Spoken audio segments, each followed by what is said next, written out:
오늘은 교회력으로 오순절 성령 강림 주일입니다. 지난 주일에 우리는 예수 승천 주일을 지킨 바가 있습니다. 예수님이 승천하실 때에 약속하신 성령이 임하게 되어져서 교회가 시작된 날이 바로 오순절 성령 강림 주일입니다. 오순이라고 하는 뜻이 50이라는 뜻이죠. 6월절이 지난 다음에 50일째 되는 날이라는 뜻입니다. 예수님께서 6월절에 십자가에 달려 돌아가시고 3일 만에 부활하셨다가 부활의 몸으로 40여일 동안 사람들에게 나타나셔서 하나님 나라를 전하셨습니다.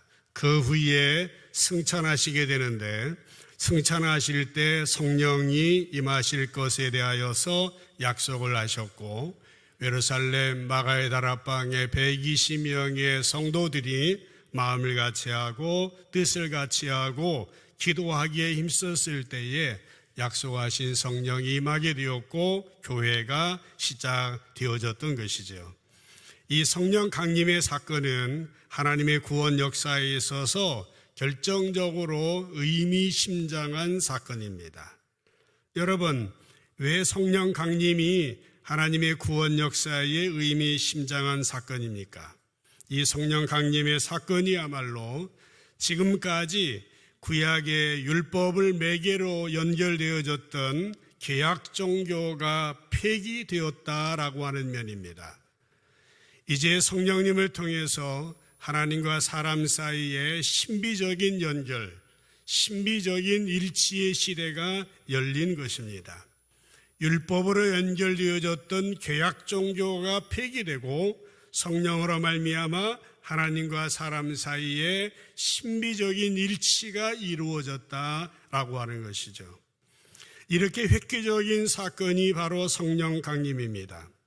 예수님께 생전에 약속하셨던 성령님이 임하게 되어짐으로 말미암아 각 사람 안에 성령이 임하게 되었고 이제 사람은 어떻게 됩니까? 하나님을 자신 안에 모셔드리게 되어졌던 것입니다.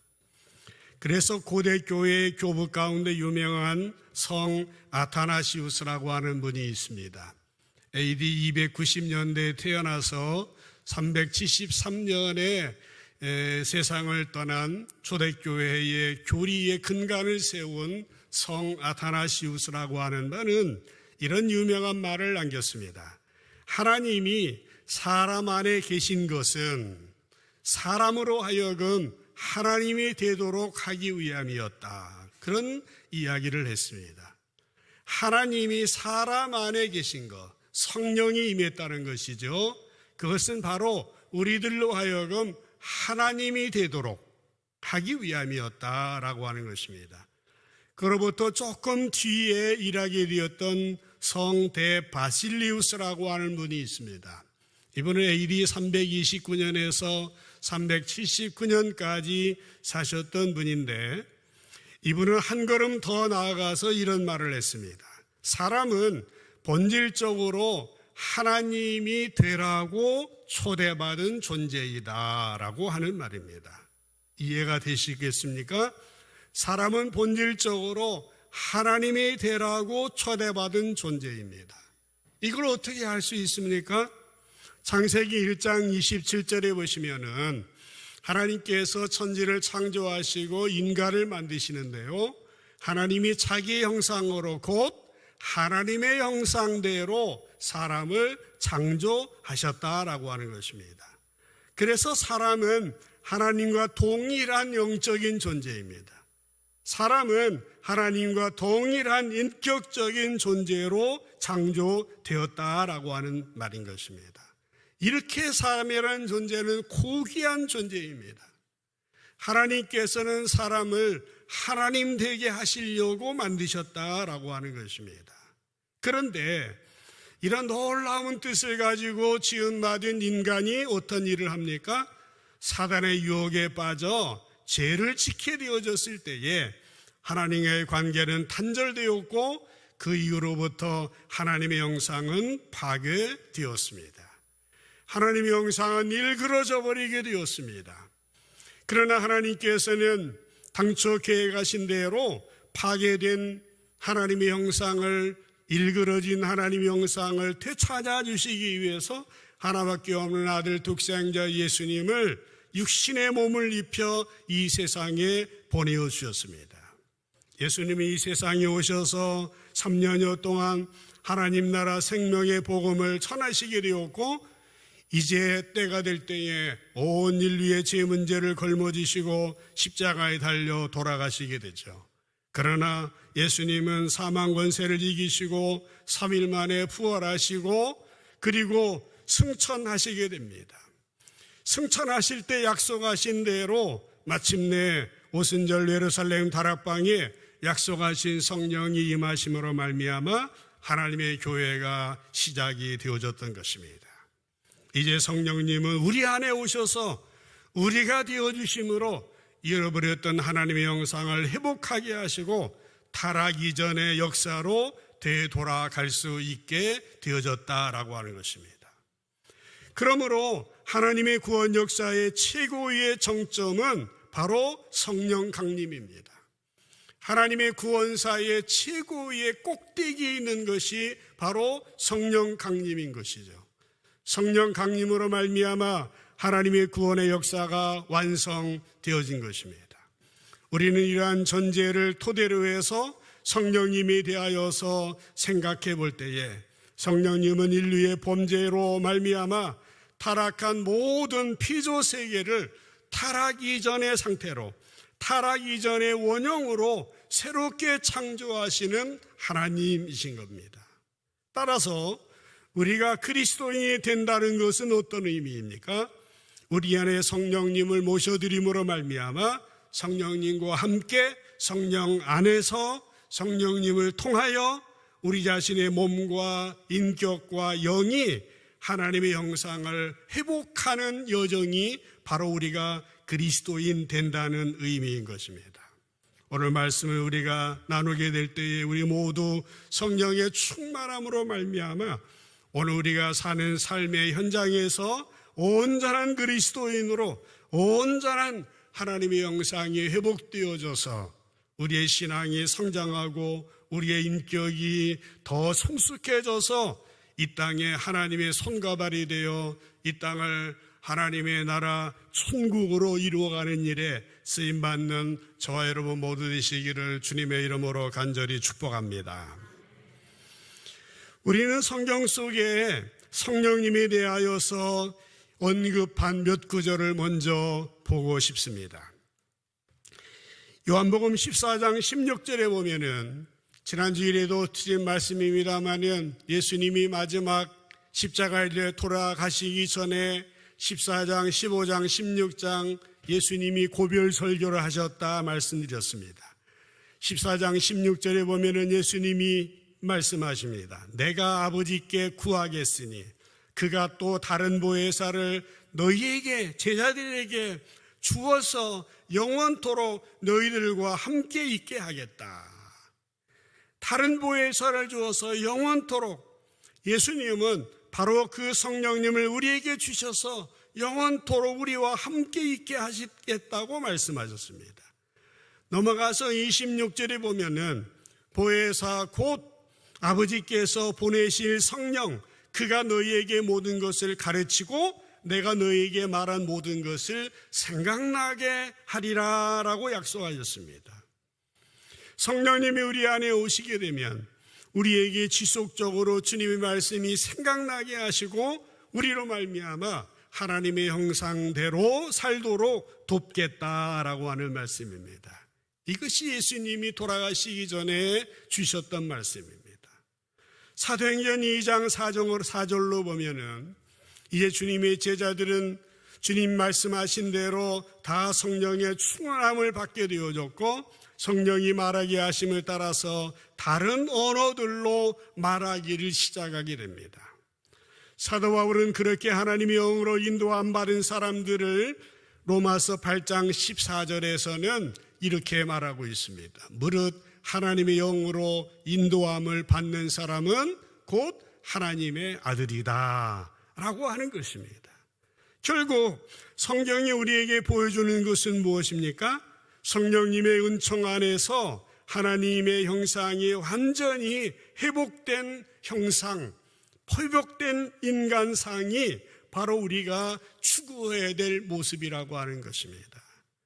오늘 귀한 날 성령 강림절에 우리 모두 성령의 충만함으로 말미암아 온전한 하나님의 형상이 회복되어지고, 어린아이 같으면 청년으로, 청년 같으면 더 장년의 신앙으로, 좁은 믿으면 더 큰 믿음으로 성숙하고 성장하고 능력 있는 그리스도인으로 하나님의 역사를 이루어갈 수 있기를 다시 한번 주님의 이름으로 간절히 축복합니다. 좀 자세히 요한복음 14장을 보겠습니다. 14장 8절에 보면은 제자 중 빌립이라고 하는 사람이 예수님께 요구를 합니다. 주여, 아버지를 우리에게 보여주십시오. 그러면 좋겠습니다. 여러분, 이 질문이, 이런 요구가 어떤 요구입니까? 지금은 예수님이 십자가에 달려 돌아가시기 직전의 심각한 상황입니다. 이 말씀은 매우 우울한 상황 속에서 이 던진 요구입니다. 아마 빌립의 마음 가운데에는 불안함이 있었을 겁니다. 예수님이 돌아가신다는데, 예수님이 우리 곁을 떠나신다니 불안한 마음이 그의 요구에 묻어져 있습니다. 빌립의 요구가 불안한 만큼 예수님의 대답 또한 답답함이 묻어납니다. 9절 말씀에 보면은 예수님이 이르시되, 빌립아, 내가 이렇게 오래 너희와 함께 있었는데 네가 나를 알지 못하느냐? 나를 본 자는 아버지를 본 것이나 마찬가지인데 왜 어찌하여 아버지를 보여달라고 하느냐? 라고 말하였습니다. 이 요구는 어떤 요구입니까? 불안함이 묻어있는 요구입니다. 예수님의 대답은 어떤 대답입니까? 아주 답답한, 야, 너가 나와 함께 있었는데 나를 모른다니, 나를 본 자는 아버지를 보았거늘 왜 보여달라고 하느냐? 그렇게 말하고 있습니다. 여기서 중요한 말이 나를 본 자는 아버지를 보았거늘이라고 하는 말입니다. 한번 따라 합시다. 나를 본 자는 아버지를 보았거늘.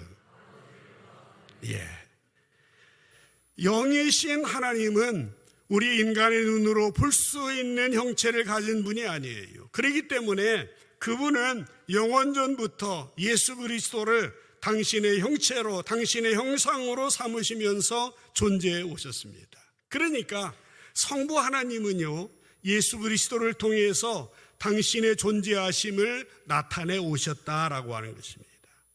그래서 사도 바울은 빌립보서 2장 6절에서 이런 고백을 했습니다. 그는, 예수님은 근본 하나님의 본체이셨다. 그러나 하나님과 동등됨을 취할 것으로 여기지 아니하시고 라고 말했습니다. 성자 예수님의 근본은 하나님의 본체셨다라고 하는 것입니다. 그래서 요한복음 14장 10절에서 예수님은 이어서 말씀하십니다. 내가 아버지 안에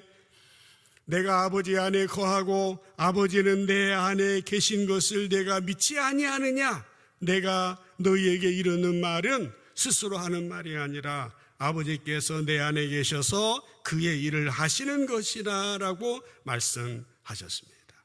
그러니까 예수님은 하나님과 동일체라고 하는 말씀인 것입니다. 그런데 여러분, 왜 빌립은요, 예수님에게서 하나님을 보지 못하고 아버지를 우리에게 보여달라고 요구했겠습니까? 빌립은 보고 있지만 보지 못했습니다. 빌립의 영과 육은 분리되어 있었습니다. 빌립은 지금까지 예수님의 제자로 예수님을 따랐지만 예수님 안에 있는 하나님은 보지 못했습니다. 육체로는 예수님을 따랐지만 영으로는 따르지 못한 것이다 라고 하는 것이에요. 그런데 사실 이것은 빌립 한 사람의 문제는 아니었습니다. 당시 예수님의 제자들이나 초대 그리스도인들에게 처한 현실이었습니다. 그러니까 빌립의 요구는 자신만의 요구가 아니라 제자들 전체의 요구라고 말할 수 있는 겁니다. 빌립이 한 말 가운데 주여 아버지를 우리에게 보여주십시오라고 하는 그런 말은, 우리에게 보여달라는 말은 나가 아니죠. 그렇기 때문에 이 빌립의 요구는 자신만의 요구가 아니라 제자들 전체의 요구라고 해도 과언이 아니다라고 하는 것입니다. 빌립은 예수님의 제자로 예수님을 따르기는 했지만은 예수님의 마음을 헤아리지 못한 영적으로 무지한 상태였다라고 하는 것입니다. 영적으로 가리워진 상태였습니다. 빌립은 육과 영이 분리된 채 영적으로 어두워져 있는 상태였습니다. 빌립은 그런 상태로 예수님을 따르긴 했지만은 예수님 안에 계신 하나님은 볼 수 없었습니다. 그런 상태에서 예수님이 처형을 목격했고 부활 승천을 목격했고 예수님이 승천하신 이후로는 예수님과 연결된 것들이 끊어져 있는 그런 상태로 근근히 공동체를 유지해 나가야만 했다라고 하는 것입니다. 이때 그들의 영적인 상태를 정말 고아의 상태로, 끈 떨어진 상태로, 외톨이의 상태라고 해도 과언이 아닐 것입니다. 바로 그때 사도 요한이 기억해낸 것이 바로 예수님 돌아가시기 직전에 하셨던 말씀이었습니다. 무슨 말씀이었겠습니까? 요한복음 14장 16절에 보면은 내가 아버지께 구하겠으니 그가 또 다른 보혜사를 너희에게 주어서 영원토록 너희와 함께 있게 하리니라는 말씀이었습니다. 요한이 기억해낸 주님의 약속은 뭡니까? 보혜사를 너에게 주겠다라고 하는 것입니다. 그래서 고아와 같은 그들, 끈떨어진 그들, 실망하고 낭망하는 그들을 향하여서 바로 성령님 보혜사를 주시겠다고 약속하셨다는 것을 기억하자라고 이야기하고 있는 것입니다. 여러분, 보혜사가 뭡니까? 보혜사 설명을 드렸던 적도 있었습니다마는 헬라어로 파라클레토스라고 합니다. 파라클레토스라고 하는 말은, 파라라고 하는 말은 그 헬라어로 곁에라고 하는 의미입니다. 함께라고 하는 의미입니다. 영어를 생각하시면 파라솔이죠. 솔은 태양이고 파라는 곁에라는 뜻입니다. 파라슈트, 낙하산, 그게 파라라는 의미입니다. 패러렐 할 때의 평행이다 하는 것도 곁에, 옆에, 함께라고 하는 뜻입니다. 클레토스라고 하는 뜻은 부름받았다, 콜링했다, 부름받았다, 그런 의미입니다. 이 두 단어를 합해서 해석하면 어떤 의미입니까? 성령님은 보혜사이신데 우리 곁에서 우리를 돕기 위하여서 부름받은 자다. 바로 성령님이 이런 분이세요. 믿으십니까? 네. 보혜사 성령님은 우리 곁에서 우리를 돕기 위해서 부름받은 자예요. 이 파라크레이토스를 영어 성경에서는 이렇게 홀리 스피릿 이렇게 번역 않고 카운셀러라고 번역을 했어요. 카운셀러라고 하는 것은 상담자라는 거예요. 성령님은 상담자이십니다. 성령님은 위로자이세요. 성령님은 조력자이시다라고 하는 것입니다. 보혜사 성령님은 우리 곁에서 부름받은 분이시기 때문에 항상 세상 끝날까지 너희와 함께하겠다, 옆에서 돕고 위로하고 가르치시는 영이신 것이에요. 예수님은 계속해서 성령님을 소개하고 있습니다. 요한복음 14장 17절 18절에 보면은 그는 진리의 영이다. 세상은 능히 그를 받지 못하나니 이는 그를 보지도 못하고 알지도 못함이라. 세상은. 그러나 너희는 그를 아나니 그가 뭡니까? 진리의 영. 그는 너희와 함께 거하심이요 또 너희 속에 계시겠습니다. 그래서 어떻게 합니까? 내가 너희를 고아와 같이 버려두지 않고 너희에게로 오리라. 지금 고별 설교예요. 제자들은 낙심하고 있습니다. 주님을 우리에게 보여주세요 라고 말하고 있어요. 그런데 예수님은 진리의 영이 오시면은 너희는 그를 아나니 그이와 함께 거하겠다 하시고 그 속에 계시겠습니다 하면서 내가 너희를 고아와 같이 버려두지 않고 너희에게 오겠다라고 말씀하셨습니다. 여러분, 이 말씀을 들으면 얼마나 힘이 났겠습니까?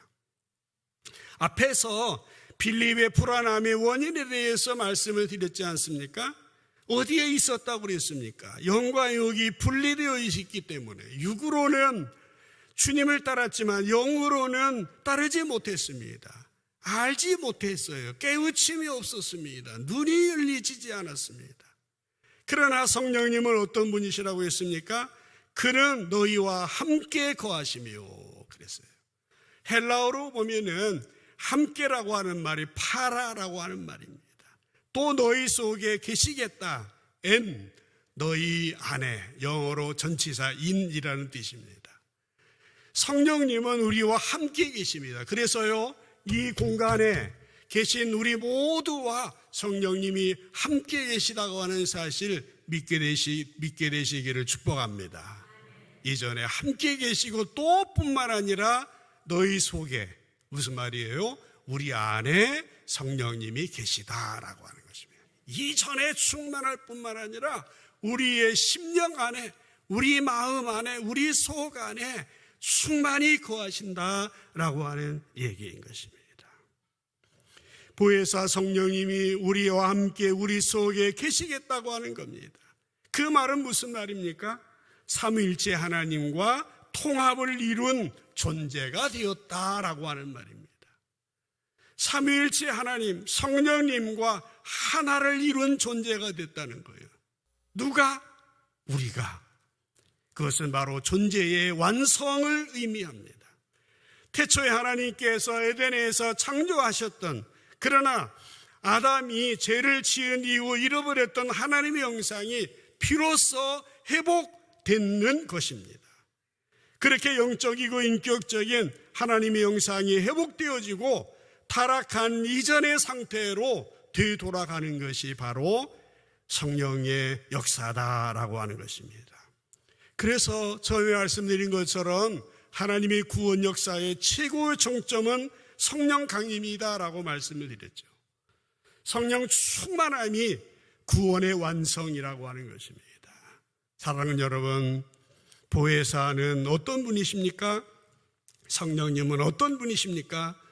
죄로 말미암아 타락한 이 땅 피조 세계를 타락 이전의 상태, 타락 이전의 원형으로 재창조하시는 하나님이 바로 성령님이신 것입니다. 우리가 스스로 그렇다면 질문해 보아야 됩니다. 이 보혜사 성령님이 지금 우리와 함께 계시는지, 우리 속에 계시는지, 그래서 우리를 날마다 새롭게 변화시키고 재창조해 나가고 계신지 질문해 봐야 됩니다. 예수 믿은 지 어느 세월이 지났는데 지난해보다 금년이, 어제보다 오늘이, 지난주보다 이번 주가 주님의 성령님이 우리와 함께 우리 속에 거하심으로 우리 가운데 재창조하시는 역사가 우리 가운데 임하고 있는지 질문해 보시길 바랍니다. 오늘 부디 성령 강림절인 이날 성령님이 우리와 함께 계시고 우리 속에 일하신다는 것을 기억하셔서 정말 옛사람의 성품을 다 물속에 장사질해버리고 새로운 사람으로, 청년으로, 장년으로, 좁은 사람이 넓은 마음을 가진 사람으로, 사랑의 사람으로, 온유의 사람으로, 겸손의 사람으로, 인내의 사람으로, 양선의 사람으로, 충성의 사람으로, 일제열철제의 사람으로 우리가 변화되어져 가는 것입니다. 오늘 우리의 가정과 일터, 주님의 공동체 안에서 그래서 예수님의 향기가 우러나오는 그것이 바로 성령님의 충만한 성령님의 재창조의 역사가 오늘 우리의 현실 속에서 나타나는 겁니다. 이건 지식만이 아닙니다. 알아야 되지만 그 알림이 우리의 심령 속에서 변화로 역사가 나타나야 됩니다. 이 진리를 깨달은 시인은 시편 104편 30절 31절에서 이렇게 찬양하였습니다. 주의 영을 보내어 그들을 창조하사 지면을 새롭게 하시나이다. 성령님이 오셔서 이 땅에 있는 모든 사람들을 창조하신다라고 하는 것입니다. 그래서 온 땅을 새롭게 하신다라는 겁니다. 여호와의 영광이 영원히 계속할지며 여호와는 자신께서 행하신 일들로 말미암아 즐거워하시리로다. 하나님이 이 땅의 피조세계의 모든 인간의 심령 가운데 발화의 역사, 창조의 역사를 이루신다라는 겁니다. 여기 30절에 창조하사라고 하는 말이 히브리어로 바라입니다. 바라는 천지 창조를 가리키는 동사입니다. 저희 집에서 교회로 올 때에 우리 구영순 권사님 집에 그 인테리어가 있는데 그 이름이 바라 인테리어더라고요. 그분이 아마 창조에 대한 그 히브리어를 알고 이름을 쓰신 것 같습니다. 하나님의 창조가 성령님을 통해서 지금도 이 시인 안에 계속되고 있다는 고백입니다. 저는 바랍니다. 이 시인의 고백과 찬미가 여러분의 심령 가운데에도 울려 퍼질 수 있게 되기를 주님의 이름으로 간절히 축복합니다. 바라의 역사가 일어나야 됩니다. 이게 신자예요. 이게 살아있는 겁니다. 지나간 모습을 기초로 해서 날마다 새롭게 바라의 역사가 우리의 심령 속에서 우리의 공동체 안에서 가정과 이 땅 안에서 이루어지는 것이 바로 성령 충만한 사람의 모습인 것입니다. 사도행전 1장 4절에 보면 부활하신 예수님께서 승천하시기 직전에 제자들에게 이 말씀을 하셨습니다. 이 시인 마치 시인처럼 하나님을 찬미하면서 말씀하신 것이 뭐죠? 예루살렘 떠나지 말고 약속한 것을 기다리라 당부하셨습니다. 14절로 넘어가 보면 이때부터 제자들은 기대와 소망을 가지고 마음을 같이 해서 오로지 기도하기에 힘썼을 때에 주님 약속하신 대로 성령이 임하게 되어진 것입니다. 그것이 오늘 우리가 읽었던 본문 사도행전 2장 1절의 말씀인 것입니다. 사도행전 2장 1절 말씀에 보면은 오순절 날이 이미 이르매 그랬습니다. 오순절 날이 이미 이르매.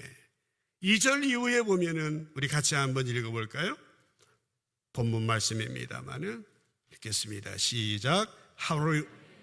잘못 읽었죠. 시작. 호련히 하늘로부터 급하고 강한 바람 같은 소리가 있어 그들이 앉은 온 집에 가득하며 마치 불의 혀처럼 갈라지는 것들이 그들에게 보여 각 사람 위에 하나씩 임하여 있더니 그들이 다 성령의 충만함을 받고 성령이 말하게 하심을 따라 다른 언어들로 말하기를 시작하니라. 아멘.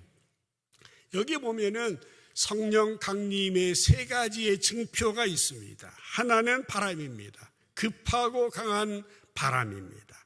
그 다음에는 불의 혀같이 갈라지는 것들이 보입니다. 불입니다. 세 번째는 다른 언어들로 말하기를 시작합니다. 유대인들의 전통에 보면은 이 세 가지의 현상은 하나님의 임재를 나타내는 표시로 여겨졌습니다.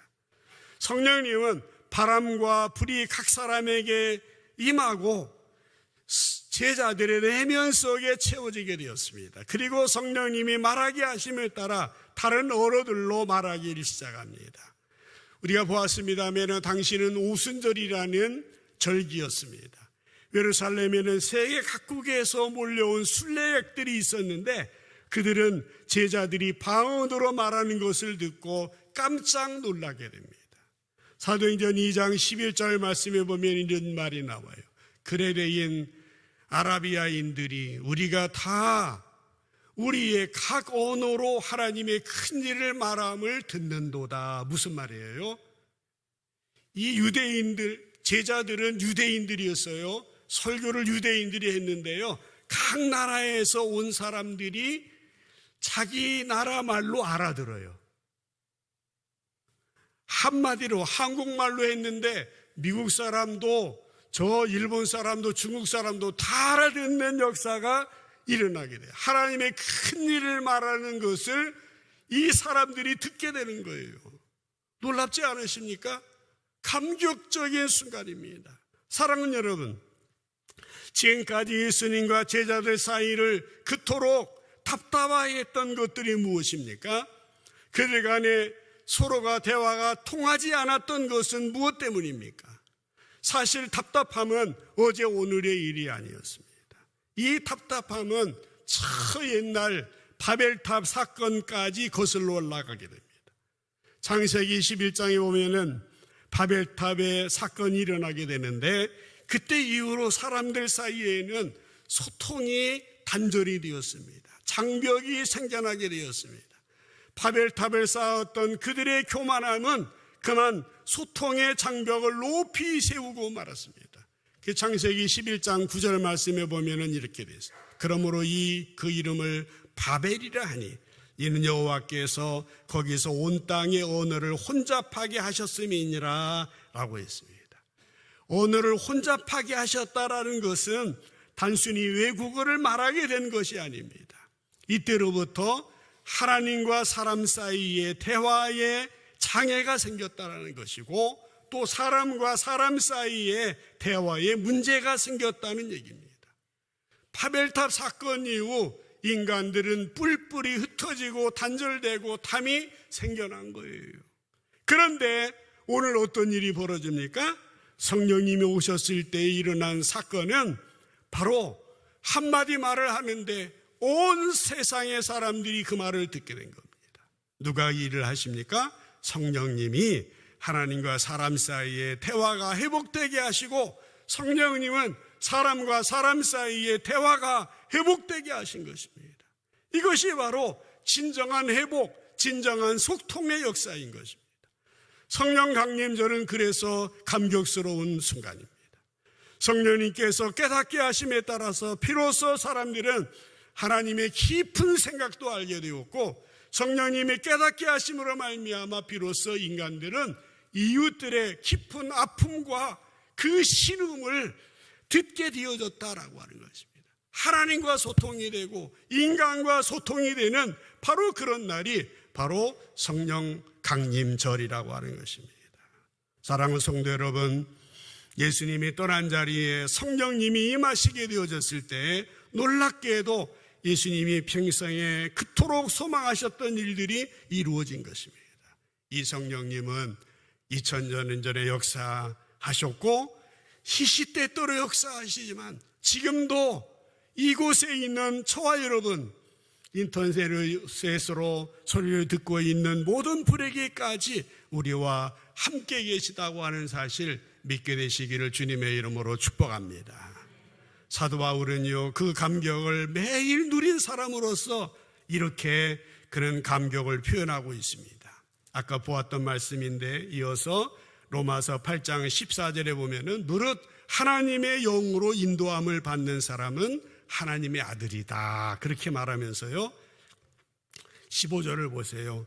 너희는 다시 무서워하는 종의 영을 받지 않고 양자의 영, 아들의 영을 받았기 때문에 우리가 하나님을 아바 아버지라고 부르짖게 된다라고 하는 것입니다. 16절에 보면 성령이 친히 우리의 영과 더불어 우리가 하나님의 자녀인 것을 증언하시나니, 17절 자녀이면 또한 상속자 곧 하나님의 상속자요 그리스도와 함께한 상속자니 우리가 그와 함께 영광을 받기 위하여 고난도 함께 받아야 할 것이니라 말씀하고 있습니다. 말씀을 정리하겠습니다. 오늘은 성령 강림절입니다. 오늘은 지금까지 구약의 율법을 매개로 해온 개약의 종교는 폐기되고 하나님과 사람 사이에 신비적인 일치, 소통의 시대가 열린 그런 날입니다. 성령님 임하셔서 각 사람 가운데 계심으로 우리들은 하나님을 우리 자신 안에 모시게 되었습니다. 우리는 비로소 에덴 동산에서 상실했던 하나님의 형상을 회복하게 되어졌던 것입니다. 그러므로 이제부터 우리는 어떻게 살아야 됩니까? 하나님의 영적인 인격적인 형상을 가진 하나님의 자녀답게 살아야 합니다. 그러나 우리는 어떤 존재입니까? 연약합니다. 부족합니다. 실수합니다. 허물이 많아요. 그렇기 때문에 날마다 성령님이 창조하시는 역사가 우리 가운데 필요하다라고 하는 것입니다. 하나님께서는 우리들에게 하나님의 형상대로 만드시고 우리로 하나님 되시게 하시기 위하여서 우리를 하나님의 형상으로 만드셨습니다. 할 수 없다 말하지 마십시오. 하나님 우리에게 할 수 있다고 약속하셨습니다.